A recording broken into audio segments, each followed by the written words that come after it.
I actually flew in from Atlanta, Georgia, and my kids are at home. I have a 9-year-old daughter and a 7-year-old son. Exhibit 13, an excerpt.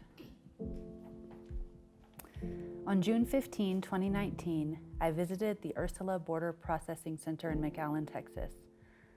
I visited with 39 detainees, all minors except one, and performed a medical exam on 21 infants and children. My findings and grave concerns are listed below.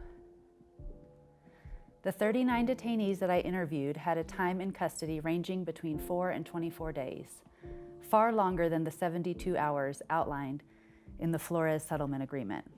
The American Academy of Pediatrics policy statement on the detention of immigrant children is quite clear that it is never in the best interest for a child to be held in detention.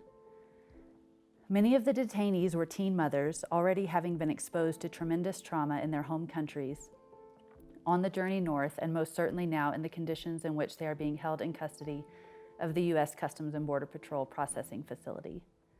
The conditions within which they are held could be compared to torture facilities. That is, extreme cold temperatures, lights on 24 hours a day, no adequate access to medical care, basic sanitation, water, or adequate food. All detainees had no access to hand washing during their entire time in custody, including no hand washing available after bathroom use. Adequate hand hygiene is a basic sanitary requirement for infection control. As a processing center that is struggling with infectious outbreaks, supplying soap and water or hand sanitizer could significantly reduce the medical costs associated with illness in the facility. It is in the collective conscience that everyone must wash their hands after bathroom use. To deny or not supply this basic necessity is tantamount to intentionally causing the spread of disease. I question whether there are appropriate infection control measures in any of the CBP processing centers, and thus question whether this is an appropriate space to be holding any infants and children. All parents of infants drinking formula from a bottle report having no ability to wash bottles. All 18 guardians that I interviewed reported infrequent access to bathing.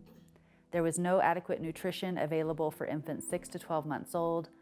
Of the 21 infants examined, 2/3 of them actively had a respiratory infection. All children showed evidence of trauma. As a physician who prioritizes child health, and as an American who believes we have basic human decency in this country, I am disturbed to be aware of everything outlined above. I respectfully submit that no child should be held in these facilities for even the minimum of 72 hours, because it is obvious that the dignity and well-being of children is not even an afterthought in the design of the center. I declare under penalty of perjury that the foregoing is true and correct, executed on this 18th day of June 2019 in Brownsville, Texas.